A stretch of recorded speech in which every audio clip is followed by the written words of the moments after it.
Good evening, welcome back to my channel Suma cooks. So ఈరోజు vlog అయితే బెంగళూరులోనే చాలా powerful అమ్మవారికి గుడికి వెళ్తూ ఉన్నాను నేను. అండ్ అది మీతో కూడా షేర్ చేసుకుంటాను. సో ఇక్కడ ఎలా చేరుకోవాలి అండ్ ఈ స్టోరీ ఏమిటో ఇదంతా నేను వీడియోలో చెప్తాను. సో అంతవరకు స్టే ట్యూన్. సో ఇప్పుడైతే మేము టీ తాగేకి వచ్చాము. టీ తాగేసి అండ్ సో మా ఆయన మసాలా ఇడ్లీ తీసుకున్నాడు. ఇది కంప్లీట్ చేసుకొని మేము ఇక్కడ నుంచి లాంగ్ డ్రైవ్కి వెళ్తాము.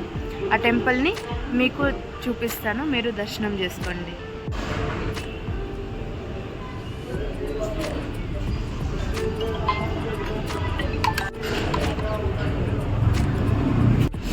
యాజ్ యూజువల్ టీ తాగుతున్నాను నేను. రిమోట్ యాక్సెస్ ఇలానే. ఈరోజు మనం వెళ్తున్న దేవాలయం బనశంకరిలో ఉన్న బనశంకరి అమ్మ ఆలయానికి. అయితే ఈ అమ్మకి దర్శనం మనమందరం చేసుకుందాము రండి.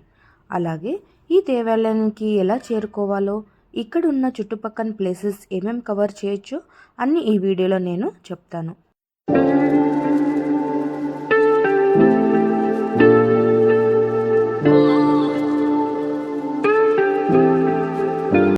అయితే ఈ అమ్మ ఆలయం బెంగళూరులోనే పవర్ఫుల్ దేవాలయం అని చెప్తారు. అయితే ఈ అమ్మ స్థల పురాణం తెలుసుకుందాము రండి. ఈ అమ్మవారిని శాకాంబరి, వనశంకరి, బనశంకరి అని పేర్లతో పిలుస్తారు.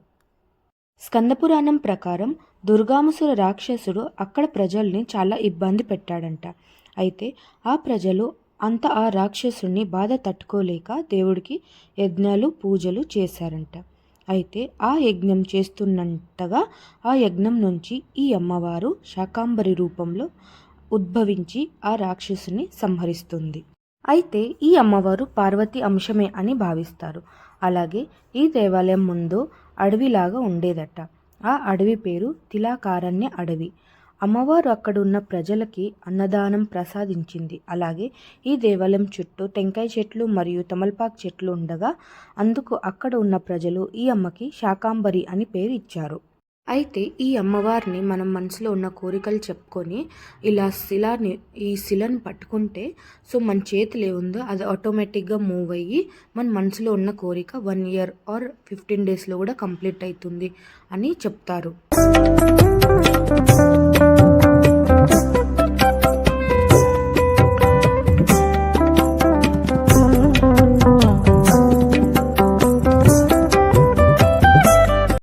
ఆలయం ద్రవిడియన్ శైలిలో కట్టుంది.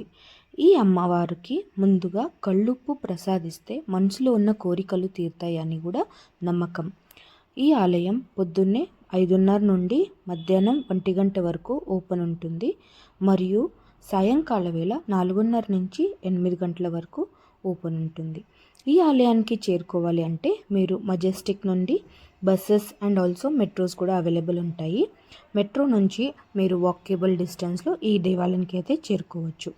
మెజెస్టిక్ నుండి 7.5 కిలోమీటర్లో ఈ దేవాలయం అయితే కొలువై ఉంటుంది.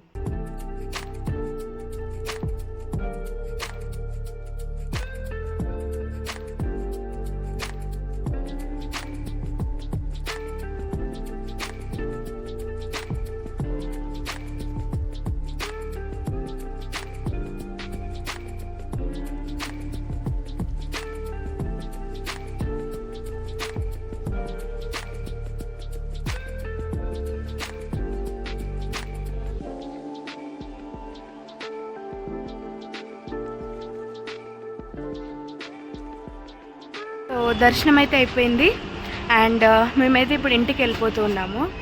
ఈ వీడియో ఇక్కడే కంప్లీట్ చేస్తూ ఉన్నాను. మీకు ఈ వీడియో నచ్చినట్టయితే నా ఛానల్ సబ్స్క్రైబ్ చేయండి, లైక్ చేయండి, షేర్ చేయండి. మీరు నా వీడియోకి ఇస్తున్న time thank you so much, me valuable టైంకి. అండ్ ప్లీజ్ వీడియోకి లైక్ చేయండి అండ్ మీకు ఏమైనా డౌట్ ఉంటే కమెంట్స్ చేయండి, నేను ఖచ్చితంగా రిప్లై ఇస్తాను. సో నెక్స్ట్ వీడియో కలుద్దాం. అంతవరకు స్టే ట్యూన్, బాయ్. మీకు ఏమైనా డౌట్స్ ఉంటే ఈ వీడియో కింద కమెంట్స్ చేయండి, నేను ఖచ్చితంగా రిప్లై ఇస్తాను. సో అంతవరకు బాయ్.